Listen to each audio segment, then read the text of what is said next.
Welcome back to another unfolding tale on the success mindset. Before we step into the heart of today's story, take a moment to reflect on where you are in the world as you listen. Place yourself inside this narrative, because what you're about to hear isn't just about one man's success and downfall. It's about how fragile the pillars of trust and ambition can truly be. Chapter 1. The Foundation. Jared Attinson built his life the same way he built his houses, brick by brick, plan by plan, with a precision that bordered on artistry. He was not a man who accepted shortcuts. At 38, he stood at the helm of the most successful construction company in Cedar Falls, a firm that bore his name and his blood, sweat, and sleepless nights. Atkinson Construction employed more than 200 people and had contracts stretching across 3 states. Jared's rugged, calloused hands told the entire story. Hands that had once hauled lumber and mixed cement. Hands that now signed million-dollar contracts, yet still knew the weight of a hammer. His empire had risen from nothing, built not on inheritance or luck, but on determination that left no room for excuses. 15 years earlier, Jared had married Angela Moody, the dazzling daughter of Cedar Falls's former mayor. Angela, now 35, had been the golden girl of the town. Blonde, magnetic, and ambitious, she carried the air of old wealth. Though in truth, the Moody family's fortune had evaporated long ago, leaving only a prestigious name without the balance sheets to match. To the people of Cedar Falls, Jared and Angela appeared to be the embodiment of success. The powerful contractor and his elegant wife, presiding over their sprawling estate on Maple Ridge like royalty in a small kingdom. Outsiders saw perfection. Inside, small cracks had begun to spread across that flawless surface. Angela had mastered the role of the successful businessman's wife. Charity galas, luncheons, social committees, always dressed to the nines, her smile radiating sophistication. Yet Jared, a man who trusted his instincts as much as blueprints, began noticing shadows behind her bright facade. A coolness had slipped into her touch. She disappeared for hours with vague explanations. Packages appeared without occasions, designer purchases with no story behind them. The woman who once shared his excitement over every milestone in business and family now seemed increasingly distant, her affections diluted like a candle fading in a draught. But Jared's world still orbited around their 14-year-old son, Trevor. If Jared's empire was his crown, Trevor was his beating heart. The boy was a remarkable blend of his parents, his father's grit and his mother's intelligence, making him both a scholar and an athlete. Jared coached Trevor's baseball team every weekend, and together they transformed the garage into their sacred workshop, a place filled with sawdust, laughter, and projects that bonded them as men of 2 different generations. Angela had long ceased to join those sessions, retreating instead into her own detached routines. Trevor had been a miracle child. After years of miscarriages and heartbreak, Jared and Angela had accepted that he might be their only blessing. So when Angela announced 6 months ago that she was pregnant again, Jared's joy had been boundless. Angela's response, however, was muted, her enthusiasm strangely absent. Jared excused it at first, as the anxiety of a high-risk pregnancy at her age, but deep down, he sensed something he could not yet name. Dr. Edmund Harrington, the Attinson family physician, had monitored Angela's pregnancy closely. A man in his 60s with graying temples and warm eyes, Harrington had been part of Cedar Falls for decades. He had delivered half the town's children, including Trevor, and his presence was a constant of compassion. But even he noticed the difference. Angela wasn't glowing as mothers usually did. Instead, she seemed withdrawn, distracted, sometimes almost fearful. Jared's best friend and business partner, Chuck Lake, had seen it too. Chuck was more than a financial strategist for Atkinson Construction. He was Jared's confidant since high school, the steady hand balancing Jared's restless drive. Over their Friday beers, Chuck voiced the unease Jared tried to bury. He'd spotted Angela at odd hours in town, phone glued to her ear, a secretive smile flickering across her lips, a smile that never reached her eyes. Chuck's wife, Sarah, had caught Angela at a coffee shop in a hushed, animated conversation with a man she didn't recognize. When Sarah waved, Angela startled, as though caught in a crime. Jared brushed off the suspicions at the time, unwilling to give life to the seed of doubt. But that seed had already taken root. The morning of Angela's appointment with Dr. Harrington, she moved like a ghost through their home. She barely touched her breakfast, checking her reflection in every mirror they passed. Jared suggested lunch afterward to celebrate the health of their baby, but Angela only nodded, her silence heavy with an unspoken dread. As Jared sat in the waiting room, his instincts screamed louder than ever. Something was wrong, terribly wrong, and the life he had so carefully designed might be crumbling beneath his feet. Chapter 2: The Web of Deception. Angela lay in the examination room, the sterile walls pressing in on her like a cage. Dr. Harrington's familiar face was calm, but intent as he moved the ultrasound wand across her belly. The gel was cold, but not as cold as the fear that gripped her. She had dreaded this day for weeks, because technology had a way of exposing truths that lies could no longer disguise. 8 months earlier, at a glittering charity fundraiser, Angela had met Marcos Jennings, a 32-year-old real estate developer from the state capital. Marcos was everything Cedar Falls was not: cosmopolitan, ambitious, steeped in luxury. With dark hair, a polished smile, and an ease in expensive suits, he represented the life Angela had always believed she deserved. Unlike Jared, whose conversations circled building codes and job sites, Marcos spoke of international markets, grand investments, and urban skylines. He made Angela feel alive again, promising her an escape from the small town she had always secretly resented. What began as flirtation became relentless pursuit. Bouquets of exotic flowers arrived when Jared was away. Messages poured into her phone. Poetry, promises, dreams painted in gold. Marcos swept her into his world with charm and secrecy.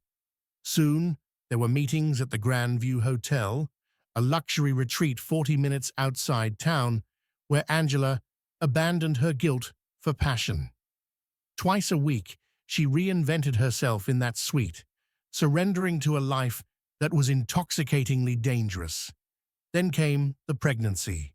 It was unplanned, born of carelessness, in a moment where passion overtook reason. At first, Angela considered a quiet solution, but the timing unraveled any possibility. The dates didn't align. She knew it, feared it, dreaded the math that could not be ignored. She had been with Marcos 3 weeks before her last intimacy with Jared. And now the ultrasound, with its undeniable clarity, would betray her as surely as her actions had. Dr. Harrington frowned at the monitor, calculating silently, his eyes flickering with discomfort. The measurements didn't match Angela's account. He pressed his lips into a thin line, the weight of decades of experience telling him what this meant. He had seen this before: wives trembling under secrets, husbands in waiting rooms with smiles of anticipation that would soon fracture. But this time, it was different. This was not just a patient. This was a family he had known for decades, and the truth on the screen would shatter them. Meanwhile, in the waiting room, Jared skimmed emails from job sites focused on Atkinson Construction's largest project yet, a luxury hotel development that would cement his company's reputation as the region's finest. He chuckled bitterly at the irony. He was building the very kind of hotel where his wife had been destroying his marriage. Chuck had texted earlier about a new investor interested in their firm. The man's name? Marcos Jennings. Jared filed the name away without recognition, unaware that this was the man already dismantling his life. Trevor, back at school, had been working tirelessly on the nursery. With childish excitement, he painted cartoon animals on the walls, preparing for a sibling he believed would soon complete their family. Jared smiled at the thought, unaware of the cruel irony that Trevor's joy was rooted in a lie that would devastate him. Dr. Harrington's voice broke Angela's spiral of panic. "Mrs. Atkinson," he said carefully, his tone grave, "we need to discuss the timeline of this pregnancy. Based on development, conception occurred approximately 26 weeks ago, not 23. Angela's world froze. 3 weeks. The fatal difference. Enough to unmask her secret, enough to raise 15 years of marriage. The doctor looked at her gently, but firmly. "I need to speak with your husband. This is something he deserves to know." Angela closed her eyes, bracing for the collapse of everything. Somewhere in town, Marcos Jennings was likely shaking hands on another deal, oblivious that the truth was about to explode like a demolition charge, destroying not only his own carefully curated world, but also Jared's, and hers, most of all. Chapter 3. The Revelation. Dr. Edmund Harrington had been a physician for over 40 years, a man weathered by countless difficult conversations, but never had his hands trembled as they did while he walked toward the waiting room that morning. He had delivered tragic news before: cancers discovered too late, pregnancies that ended before they had begun, fathers who never returned from accidents. But what he was about to reveal to Jared Atkinson felt heavier than all of those combined. This wasn't only about biology or dates on a chart. It was about trust, loyalty, the scaffolding of a man's life, collapsing under the unbearable weight of betrayal. As he entered the waiting room, Harrington's gaze fell on Jared, broad-shouldered, calm, skimming through work emails with the quiet focus of someone who had trained himself to control chaos. The sight of him, oblivious to the truth he was about to hear, made Harrington's chest tighten. He cleared his throat, and Jared looked up, immediately reading the tension in his doctor's eyes. "Mr. Atkinson, could I speak with you privately?" Harrington asked. His voice carried restraint, but Jared knew enough about people to detect the undercurrent of unease. Rising slowly, he followed the doctor to his office, the silence between them charged with unspoken foreboding. The office door shut behind them, the air suddenly thick, almost suffocating. Harrington gestured to the chair, but Jared remained standing, sensing instinctively that sitting would feel like surrender. "Jared," Harrington began, pacing slowly as though rehearsing his words even now, "what I'm about to tell you is not easy to hear, but it's something you need to know." He paused, gathering resolve, then pressed on. "The ultrasound shows that your wife's pregnancy is inconsistent with the timeline she reported. Based on the baby's development, conception occurred approximately 26 weeks ago, not 23. For a moment, Jared didn't move. The words hung in the air like dust after demolition, ungraspable yet unavoidable. "What does that mean exactly?" he asked finally, his voice even, though his chest constricted. "It means," Harrington said, gently but firmly, The child could not have been conceived during the time you and Angela were together. According to your wife's records and what we discussed months ago, you were away on the Denver project during that period. The baby was conceived while you were gone.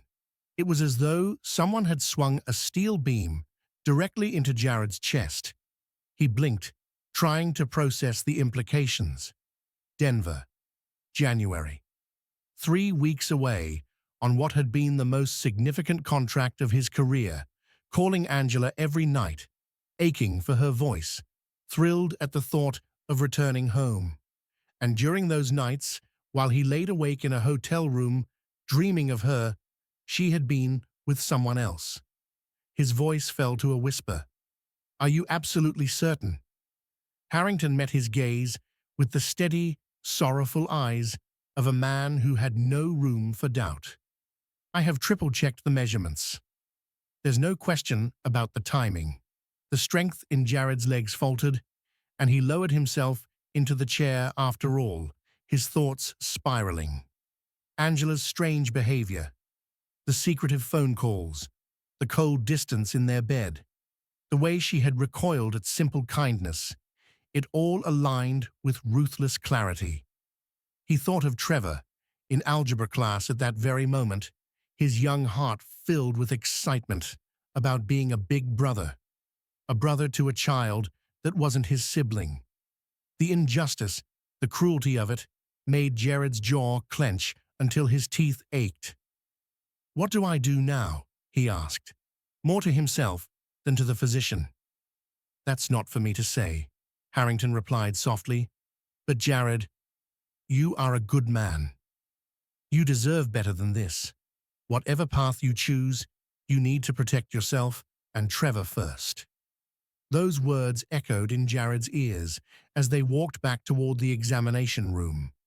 Harrington, momentarily unable to contain his emotions, let slip what he had been holding back. "If I were you, I'd leave this hospital now and file for divorce. Save yourself further pain." But Jared was not a man who made rash decisions. His empire had been built through patience, methodical calculation, and an unwavering belief that success came to those who planned every step. As they neared the examination room door, his thoughts sharpened, crystallizing not into despair, but into cold, deliberate focus. Angela lay on the table when they entered, staring at the ceiling with tears streaming silently across her temples. She didn't need words. She knew what Harrington had revealed. Her silence was confession enough. Jared looked at her, his heart heavy, then turned to the monitor. "Show me," he said. His voice was level, devoid of anger, but weighted with command. Harrington hesitated before turning the screen toward Jared. And there it was, the incontrovertible evidence. Measurements, numbers, the impartial truth of biology etched across the glowing screen. The child was healthy, thriving, growing perfectly, but not his. Angela finally turned her eyes toward him, her face pale and broken, words stumbling from her lips. "Jared, I can explain." "No," Jared said quietly, but the force in his voice silenced her. "You can't." He studied the ultrasound one last time, imprinting it into memory not out of affection, but out of certainty, so that no one could ever convince him later that this had been a mistake.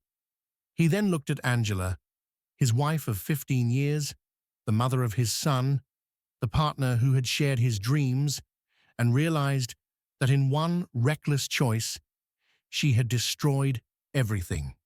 His jaw tightened.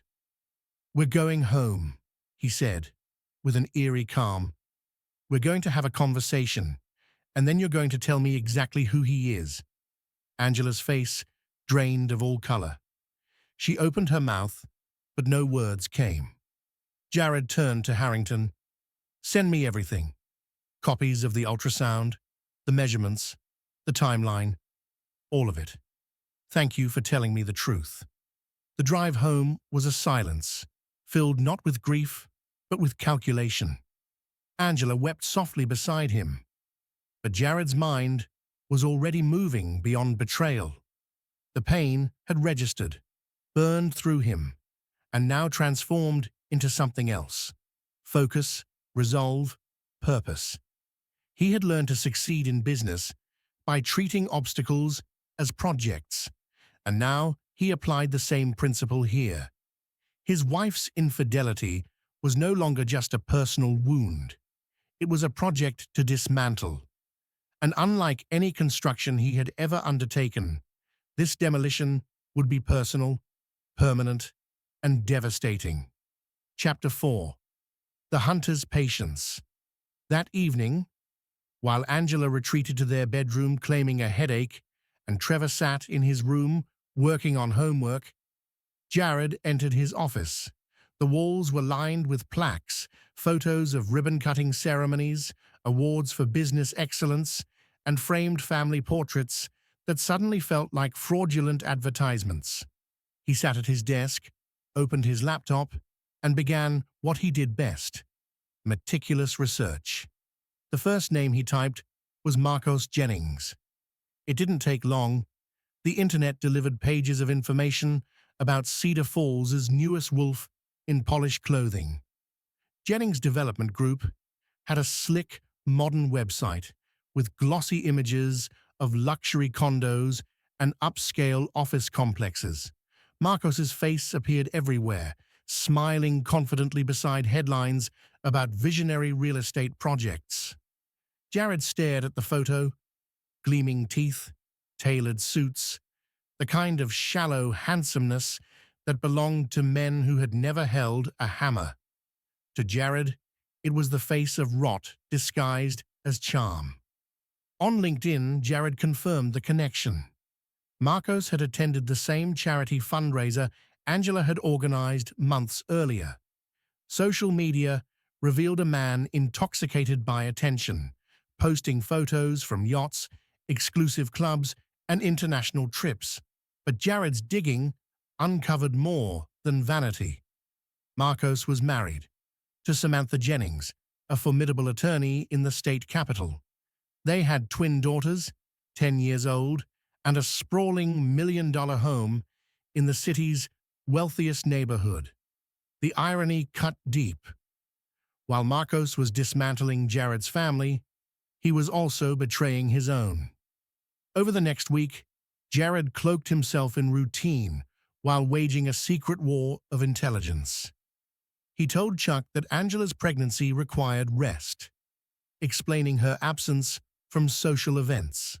Chuck, loyal as always, accepted the explanation without pressing.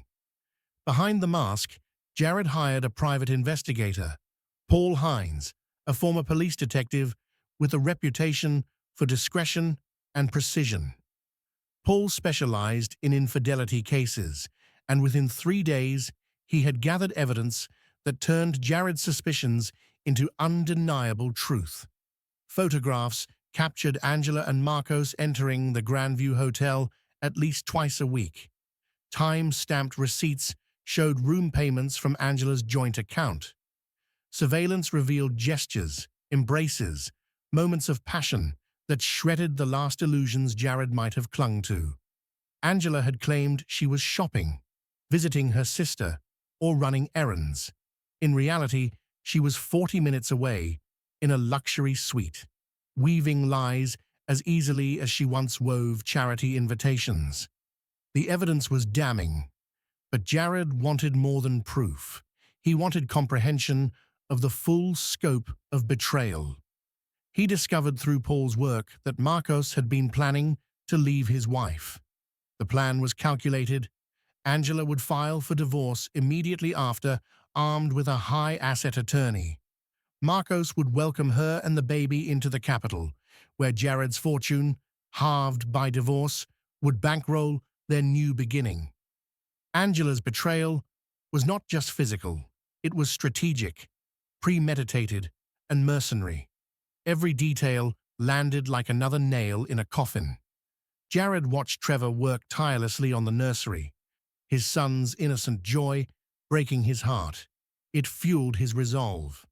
Trevor deserved better than a mother who lied so flawlessly and a man who preyed on other families. Angela, meanwhile, seemed oblivious to the tightening net.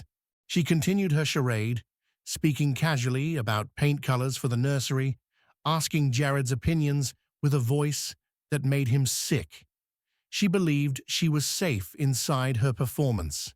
Jared saw her differently now, not as his wife, but as a skilled manipulator, a woman capable of looking directly into his eyes and spinning lies without hesitation. His respect for her dissolved completely. On the Friday evening, 1 week after the ultrasound revelation, Jared reached his decision. Confronting Angela now would only drive her and Marcos to caution, or worse, to escape. Instead, he would let them believe they were still in control, even as he quietly set the stage for their downfall.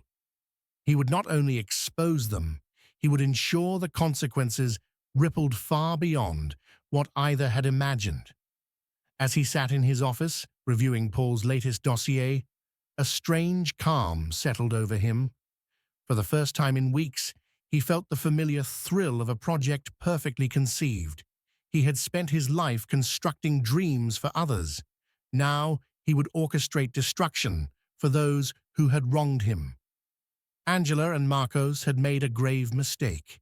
They had underestimated Jared Atkinson, a man who understood patience, precision, and the art of building, or in this case, dismantling, lives with unflinching determination.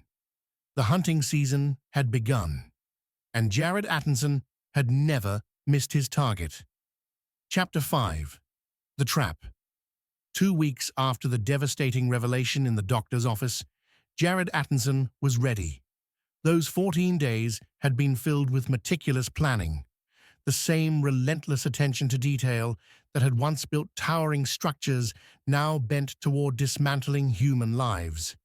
Each move was deliberate, calculated, rehearsed in the stillness of his office late at night, while the rest of the house sat in uneasy silence. But unlike his construction projects, this one was not about laying foundations or raising walls. This project was about exposure, about dragging the truth into the light where it could no longer be hidden, and ensuring that those who betrayed him could never recover. The cornerstone of his strategy came not from his wife's deception, but from the man who had intruded into his marriage. Through Paul Hines's relentless investigation, Jared now knew that Marcos Jennings was not simply a charming developer, but a reckless opportunist running a company riddled with vulnerabilities. Jennings' development group was built on debt, propped up by investor confidence, and riddled with shortcuts that skirted environmental laws and safety codes. Marcos's business was a glittering facade hiding a rotten frame, and Jared knew how to dismantle such structures better than anyone. All it required was patience, pressure at the right points, and the willingness to stand back and watch it collapse. Jared's opening gambit was deceptively simple. He contacted Marcos under the guise of opportunity, arranging a meeting to discuss a potential partnership between Jennings Development and Atkinson Construction. With Atkinson's sterling reputation in the region, the bait was irresistible. Marcos took the meeting eagerly, striding into the Cedar Falls Country Club with the arrogance of a man convinced of his superiority.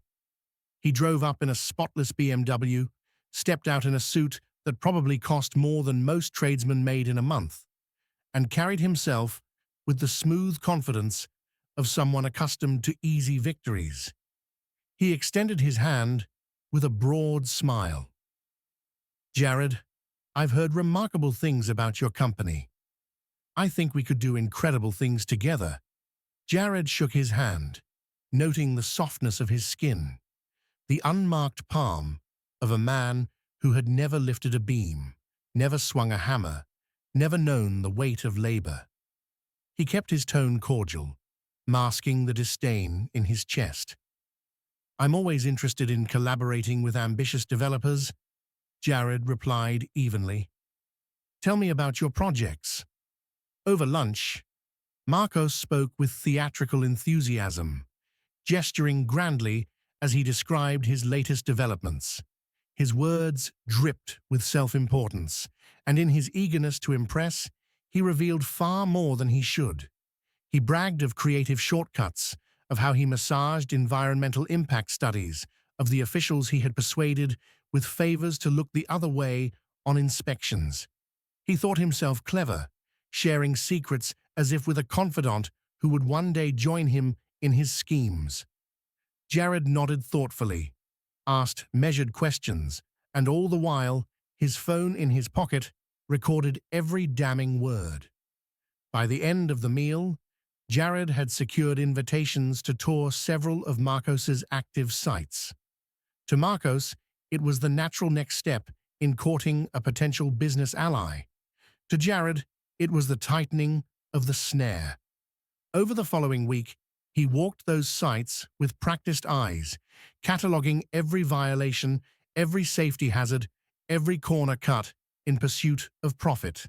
Workers without protective gear, shoddy scaffolding that posed risks of collapse, debris improperly disposed of in nearby waterways, each detail was carefully documented. Jared photographed everything, keeping a record that would later become the hammer to drive nails into Marcos's already fragile empire. Meanwhile, at home, Angela's mask was slipping. She had missed her last doctor's appointment, claiming exhaustion, though Jared knew it was fear keeping her from facing Dr. Harrington again. She grew restless, anxious, pacing the house and clutching her phone like a lifeline. She still met Marcos at the Grandview Hotel, but the passion that had once defined their affair was now clouded with unease.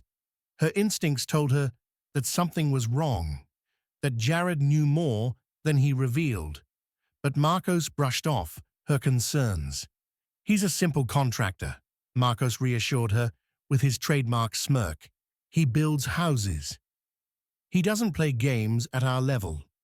Angela clung to his confidence, not realizing that Jared was already dismantling their plans piece by piece. Jared's strategy extended beyond surveillance and evidence.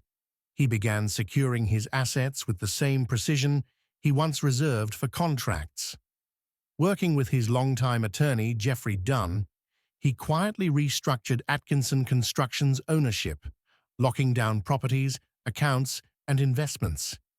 He was not merely preparing for divorce, he was fortifying his empire so that when Angela finally made her move, she would find herself standing on sand, her claims crumbling in her hands. If you're concerned about liability issues, we can create a more complex corporate structure, Jeffrey suggested. Jared didn't hesitate.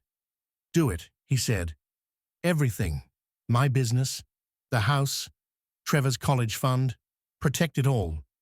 And Trevor, sweet, unsuspecting Trevor, remained the center of Jared's every calculation.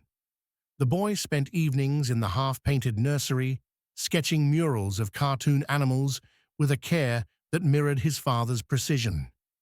Jared would watch from the doorway, torn between heartbreak and resolve. Each brushstroke was a reminder of what had been stolen from his son, but also a spark of motivation to ensure Trevor never carried the weight of his mother's betrayal. The final blow to Angela's fragile illusion came one Thursday evening when Paul Hines delivered his latest report. Marcos was preparing to leave his wife. He had already placed a deposit on a penthouse apartment in the capital. Angela had been researching divorce attorneys with reputations for ruthless efficiency in high-asset cases. Their plan was simple. Angela would file, seize half of everything Jared had built, and walk into her new life with Marcos and the baby. It was a plan built on greed and deceit, one that ignored the strength of the man they had betrayed. Jared reviewed the photographs of Angela and Marcos together, their laughter frozen on glossy paper. He felt nothing now, not rage, not sorrow, only a cold satisfaction. "They think they've outsmarted me," he murmured. "They're about to learn what happens when you underestimate the wrong man." That night, while Angela slept in their bed, Jared finalized the details of his strategy. Phase 1 had been intelligence. Phase 2 had been asset protection. Phase 3 would be total war. Chapter 6. The Reckoning. Monday dawned warm for October, as though the season itself had paused in anticipation. For Jared, it was not just another day. It was the day the trap closed, the day planning ended and execution began. He rose before dawn, methodical as always, his movements precise. While Angela slept and Trevor prepared for school, Jared sat at his desk with phone in hand. His first call was to the State Environmental Protection Agency.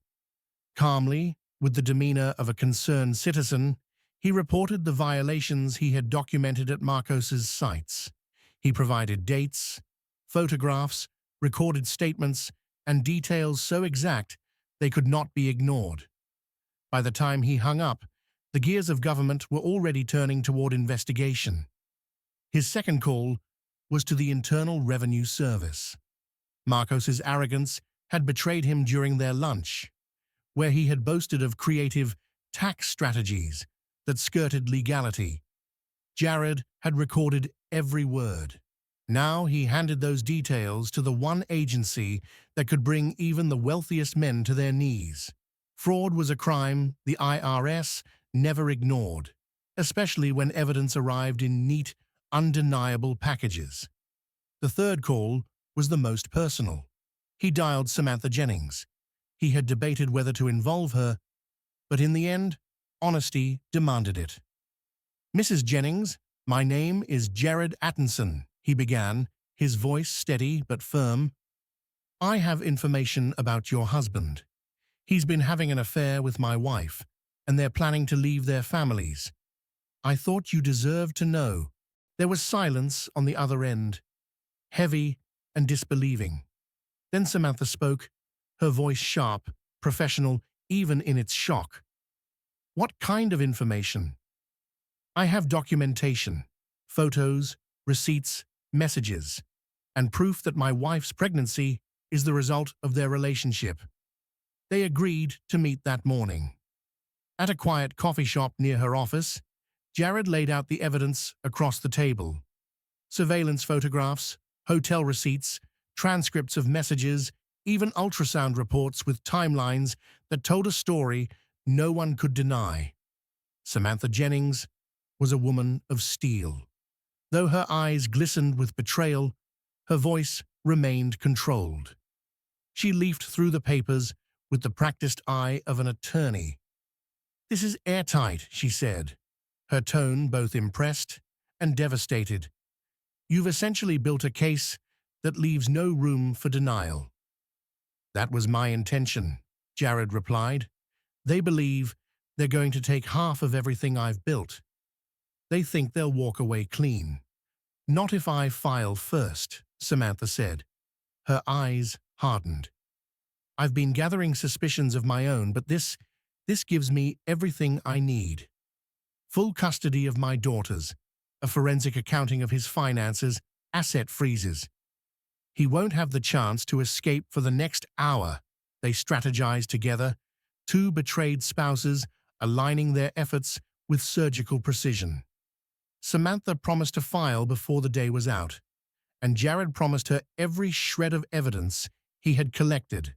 In that moment, they were no longer strangers, but allies, bound by betrayal, determined to ensure justice.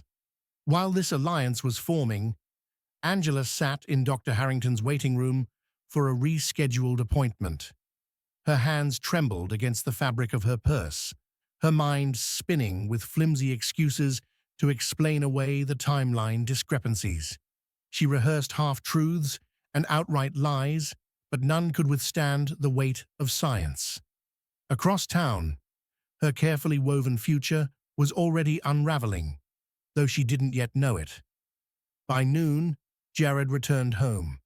Angela was in the kitchen preparing lunch, her movements forced, her smile brittle. "How was your morning?" she asked, her voice pitched with false brightness. "Productive," Jared said calmly, placing his briefcase on the counter. "We need to talk." The tone in his voice froze her where she stood. For weeks, she had feared this conversation, prayed it could be delayed until the baby's birth, until she was ready to run. But Jared did not give her the chance to spin stories. He opened his briefcase, drew out a thick manila folder, and spread its contents across the table. Photographs, receipts, ultrasound reports, the entire sordid web displayed like evidence at trial. Angela's face drained of all color as her eyes darted from photo to receipt to damning timestamp. "Jared, I can explain." "No," he said, his voice low, steady, lethal in its calm. "You can't. I know about Marcos. I know about the hotel. I know the baby you carry isn't mine. I know about your plan to take everything I've worked for and hand it to him. There is nothing left to explain." Her tears came hot and fast, but Jared remained unmoved. The woman before him was no longer the Angela he had once loved. She was a stranger, a thief in his home, a conspirator who had traded loyalty for lies. He leaned forward, his voice sharp with precision. "And here is what you don't know. As of this morning, Marcos is facing federal environmental charges. The IRS is preparing fraud investigations. His wife has already filed for divorce and will strip him of everything. His business is collapsing. His reputation is destroyed. And you are standing beside a sinking ship." Angela's sobs stilled as her phone buzzed on the counter. She glanced down, her face crumpling as she read the message. "Emergency. Need to talk. Everything's falling apart." It was from Marcos. Jared's lips curved in something close to satisfaction. He had timed it perfectly. "Pack your things," he said coldly. "You have until Trevor comes home to leave this house. After that, everything goes through attorneys." "Jared, please," Angela whispered. "What about the baby? What about our family?" "This isn't our family anymore," Jared replied, his voice like iron. "And that isn't my child. You made your choices.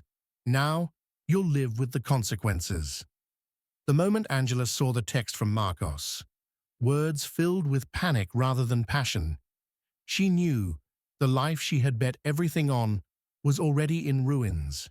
For months, she had clung to the fantasy of escape, believing in whispered promises and carefully staged dreams of city penthouses, lavish dinners, and a child raised in wealth and sophistication.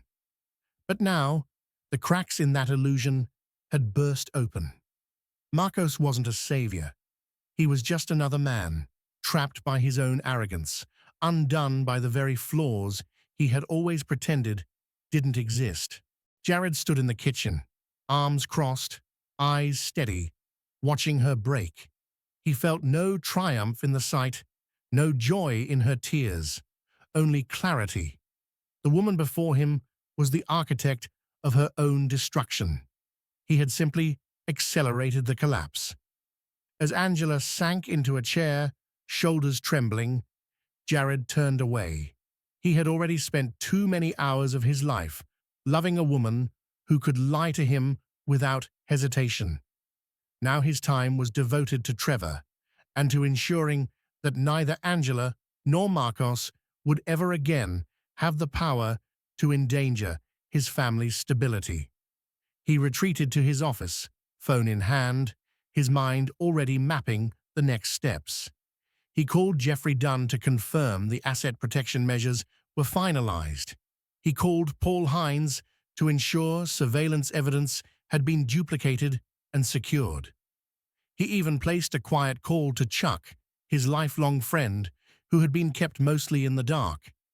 Jared told him only what was necessary, that Angela's betrayal was real, that divorce was inevitable, and that he would need Chuck's steady loyalty in the days ahead. Chuck, stunned but unwavering, promised his support without hesitation. By the time Trevor returned from school, the house was silent. Angela had gone, leaving with only a suitcase and the fractured remnants of her choices. She did not attempt a dramatic farewell. Perhaps she understood that any plea would only deepen the wound. Trevor noticed her absence, of course. "Where's Mom?" he asked, dropping his backpack near the door. Jared paused, considering how much truth his son could bear. "She won't be living here anymore," Jared said carefully. "But you and we'll be fine. We'll get through this together." Trevor nodded slowly, not pressing for more, his trust in his father absolute.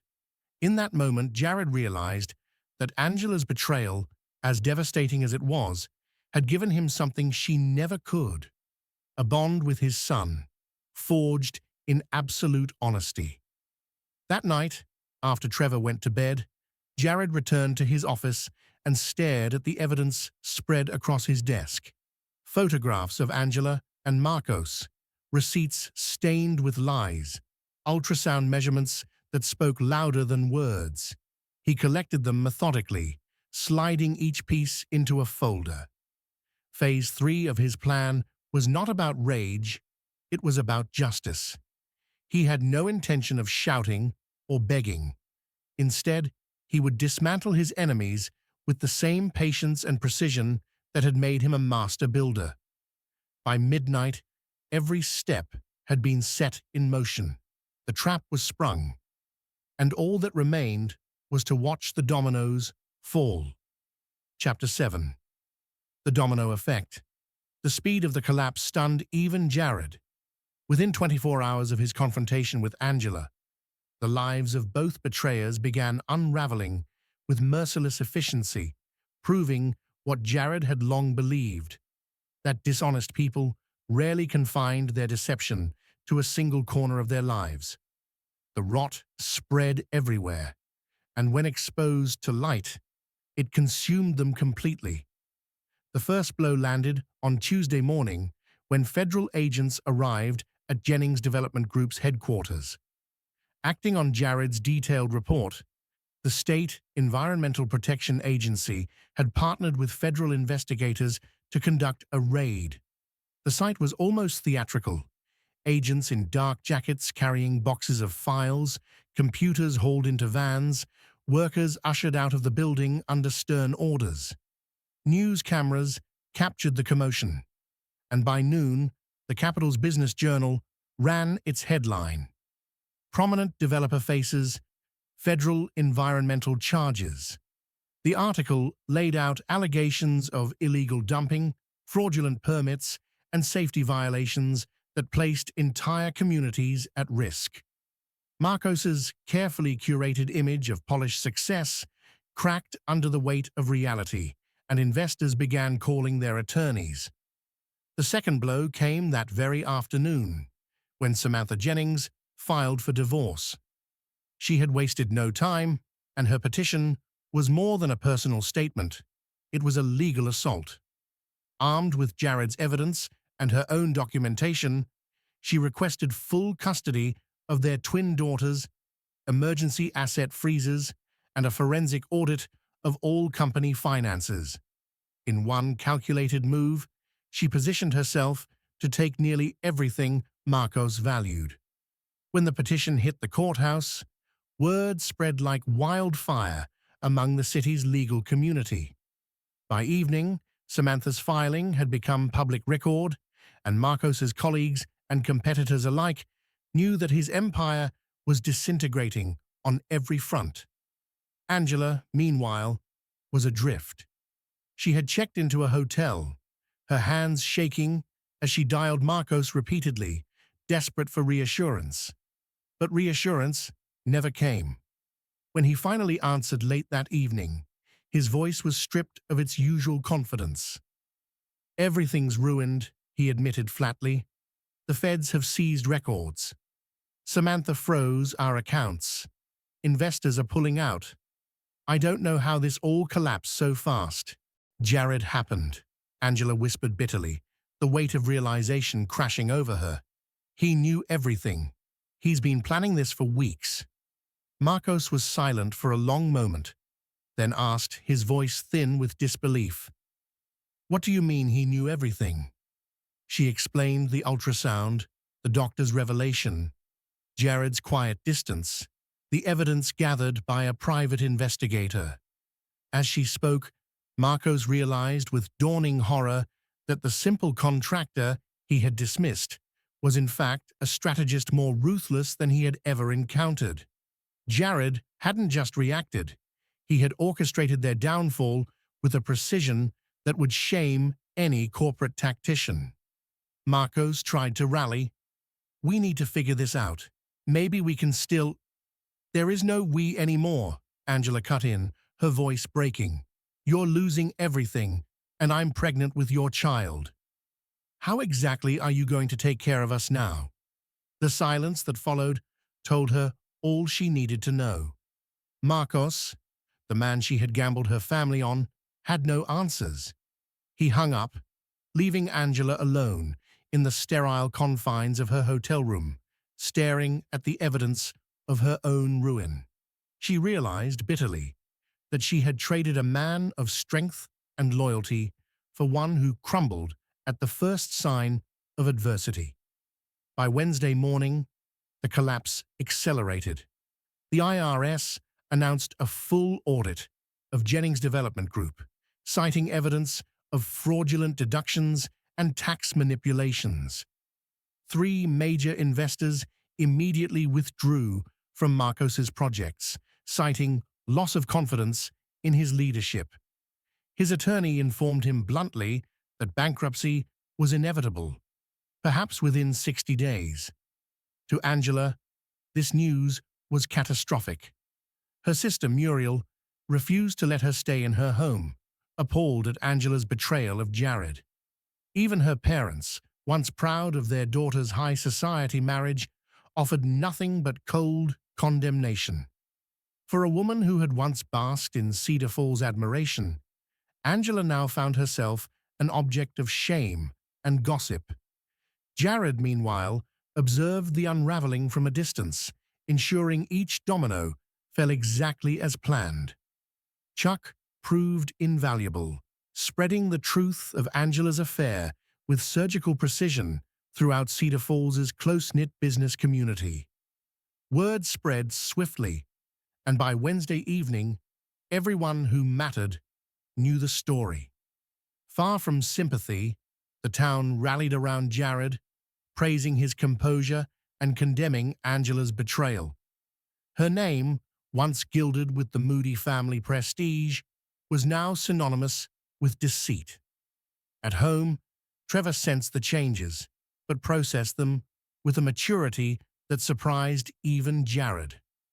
One evening in the garage, while sanding wood for a bookshelf to replace the abandoned nursery decor, Trevor asked softly, "Is Mom ever coming home?" Jared paused, his hands resting on the wood grain. He could have evaded, but his son deserved honesty. "No," Jared said firmly, "but you and we're going to be fine. We've always been a team, and that's not going to change."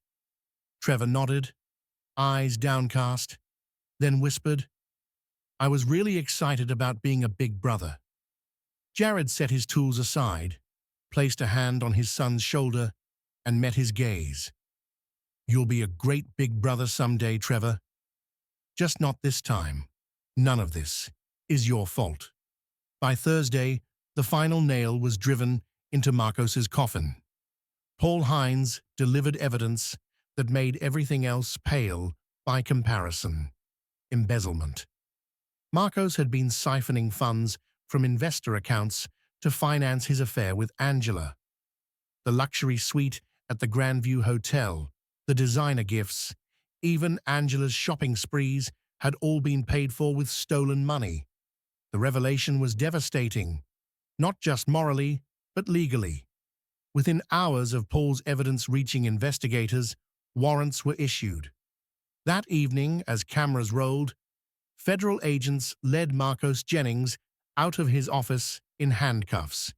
His head hung low, the smug confidence gone, replaced by the hollow look of a man who had finally realized his empire was nothing more than sand slipping through his fingers. Angela watched the arrest from her hotel room, tears blurring the image on the screen. Her hand rested on her growing belly, the child inside her now bound to a father facing years behind bars.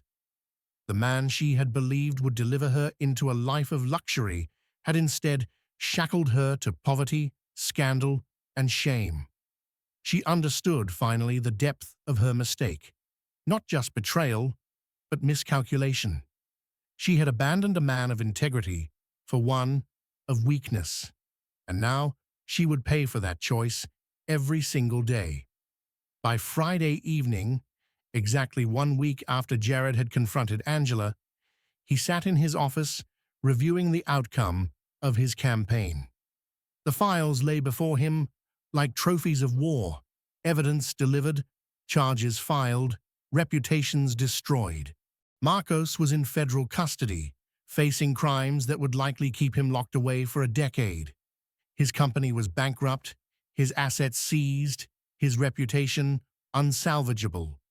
Angela was alone, pregnant, and soon to be divorced under a prenuptial agreement that offered her almost nothing, particularly once the adultery clause was enforced. Her parents had distanced themselves, her friends had vanished, and even her sister had closed the door on her. Jared leaned back in his chair, exhaling slowly. The plan had been executed flawlessly, every phase completed with precision. Those who betrayed him had been dealt consequences equal to their crimes, and yet what filled him now was not rage nor even triumph, but peace. For the first time in months, the storm inside him had stilled. He glanced toward the garage, where Trevor worked on their project, the steady rhythm of hammer and saw echoing like music. Phase 3, destruction, was complete. Now came Phase 4, building something better from the ashes. Chapter 8, the new foundation. 3 months had passed since the ultrasound that had detonated Jared Attinson's world.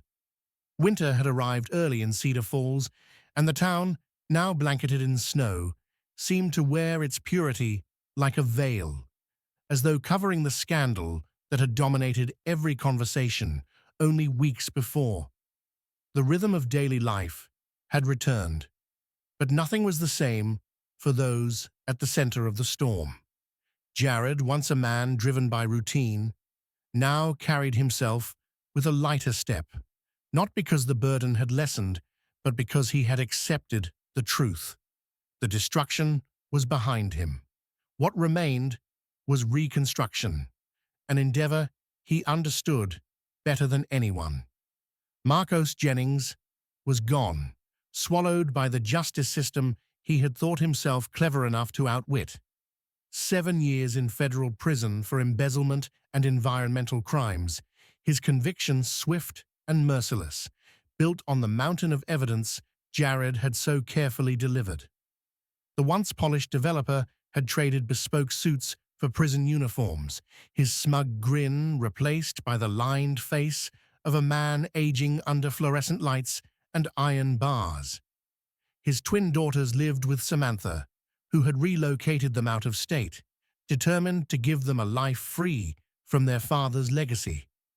Cedar Falls spoke of Marcos rarely now, except as a cautionary tale of arrogance undone. Angela had given birth in December. The child, a daughter she named Cora, was beautiful, innocent, untouched by the sins that had brought her into the world. But for Angela, the birth was both joy and punishment. She endured the ordeal alone, her once grand life reduced to a modest apartment, her name spoken in Cedar Falls with pity at best and disdain at worst. She worked part-time at a grocery store, juggling long hours with midnight feedings, leaning on the scant alimony left after her prenuptial agreement stripped her of Jared's fortune. For a woman who once dreamed of penthouses and luxury, it was bitter irony. Her ambition had led her not to the city skyline, but to the checkout aisle. Her parents, after months of distance, had begun cautiously speaking to her again, though always with the undercurrent of disapproval.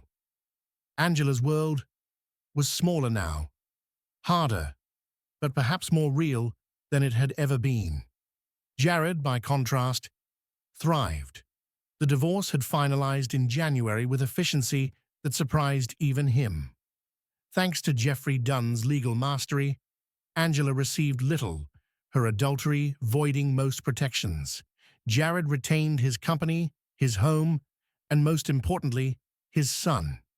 Atkinson Construction not only survived, but flourished. Clients, moved by his composure through scandal, flocked to his firm. Contracts multiplied, projects expanded, and the company's reputation for integrity became its most valuable currency. For Jared, business success was no longer about empire. It was about building something enduring, honest, and untainted. Trevor, too, had adjusted with remarkable resilience. The betrayal had cut deep, but Jared guided him through it with patience, ensuring his son's anger did not calcify into bitterness. Their bond, once strong, became unbreakable. Weekends were filled with hikes, garage projects, and quiet talks. Trevor still thought of the baby sister he would never truly know, but he processed the loss with maturity far beyond his years. One morning, as they rebuilt the deck behind their house, Trevor asked cautiously, "Do you think you'll ever get married again?" Jared paused, hammer in hand, considering. He felt older, wiser, stripped of illusions, but not of hope. "Maybe someday," he admitted, "but not until you and I finish building our life together.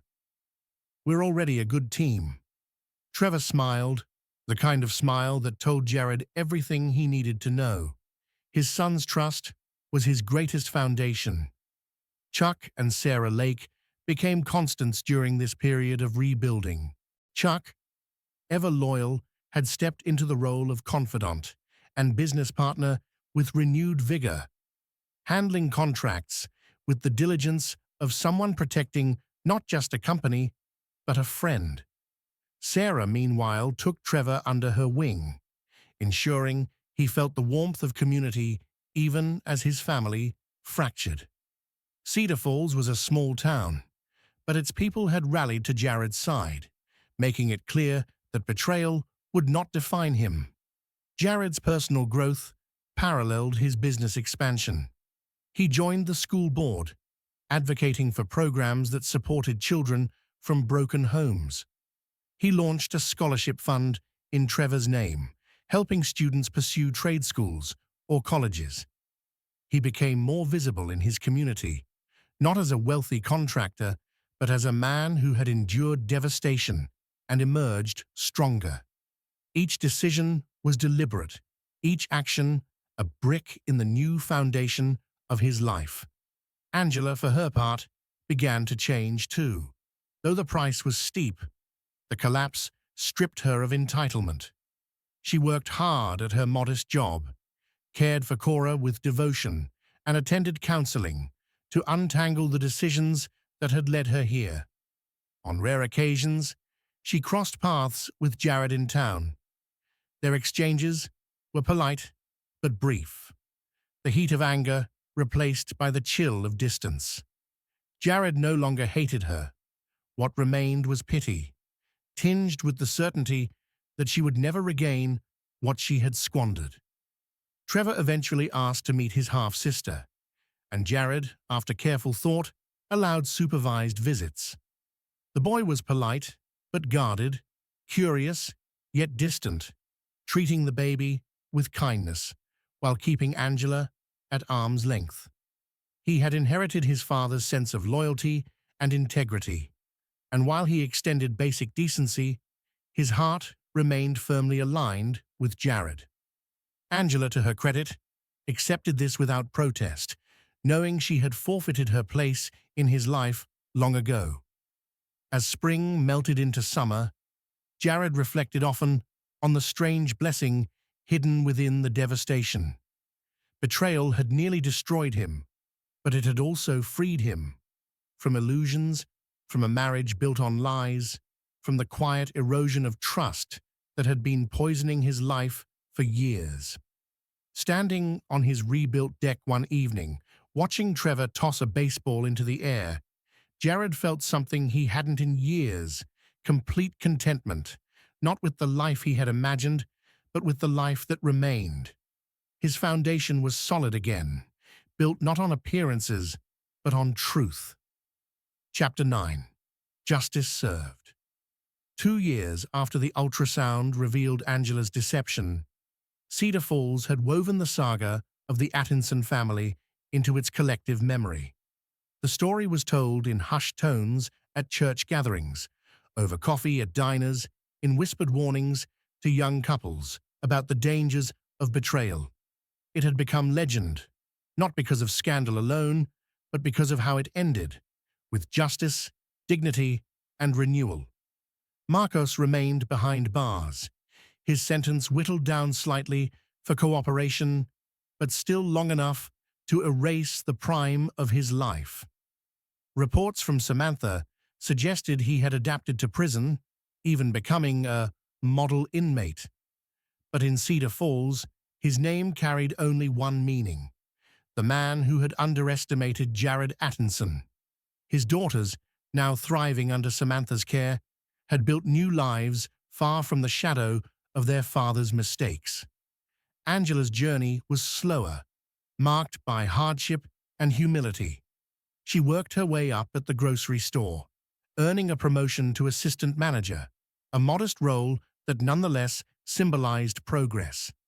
She took classes at the community college, finishing a business program while balancing single motherhood. Cora, now a lively toddler, was her constant companion, a source of joy in a life otherwise stripped of glamour. Angela's relationship with Trevor was civil but distant. He visited occasionally, more out of obligation than affection, making clear that while he respected her efforts, his loyalty remained with his father. "She made her choices," Trevor once said, his voice steady, "and I'll never forget what they cost, but I can still respect that she's trying to do better." Angela heard these words once, secondhand, and wept. Jared, meanwhile, found love again. Pearl Downing, a widow who had moved to Cedar Falls to be closer to her children, entered his life with gentle patience. She was kind, intelligent, and most importantly, grounded in the same values of honesty and resilience that defined Jared. Their relationship grew slowly, deliberately, neither rushing nor forcing what time needed to heal. Trevor, initially cautious, warmed to Pearl because she never tried to replace his mother. She simply respected the bond between father and son, adding warmth without intrusion. In time, the three of them formed a quiet, steady family unit. Atkinson Construction expanded beyond what Jared had ever imagined. 3 states, 400 employees, a reputation not just for craftsmanship, but for integrity. Ironically, the scandal that could have ended his career became his greatest strength, proof to clients that he was a man who valued truth over appearances. Chuck became a full partner, his loyalty repaid with trust and shared success. Their families intertwined, building a community stronger than blood. Other figures from the storm remained part of Jared's story. Dr. Harrington, though retired, was remembered as the man who had chosen truth over comfort, his courage sparing Jared years of deception. Paul Hines, the private investigator, became the region's most sought-after professional, his reputation built largely on the precision of the Atkinson case. Even Jeffrey Dunn, Jared's attorney, found his standing elevated by the way he had protected Jared's empire. Each of them had played a role in the quiet war that ended with justice served. On a warm June evening, 3 years after the revelation, Jared stood once more on his deck. Around him gathered those who had proven themselves through fire, Chuck and Sarah with their children, Pearl with her gentle smile, Jeffrey with his family, Trevor preparing for his final year of high school. Laughter filled the yard, mingling with the sizzle of barbecue and the crack of baseballs against bats as Trevor taught the younger children the game. Jared leaned against the railing, Pearl by his side, and let the moment wash over him. "Any regrets?" Pearl asked softly, her hand brushing his. Jared considered, his gaze fixed on his son. "About trusting too much? Number? About how I handled the truth? Number? About the consequences? No." He paused, his voice steady. "The only regret I have is that it took betrayal to show me the difference between the life I thought I wanted and the life I truly needed. But even that wasn't really a mistake. It was education." As the evening waned and guests departed, Jared felt the deep satisfaction of a man who had faced the worst and emerged stronger. Angela and Marcos had paid for their choices, not through vengeance, but through the natural consequences of deceit. The foundation of Jared's life was no longer built on sand, but on bedrock: truth, loyalty, integrity. Cedar Falls remembered the story not as a scandal, but as a testament, proof that deception destroys, but patience and integrity endure. And so it ended where it began, with Jared Atkinson, a builder.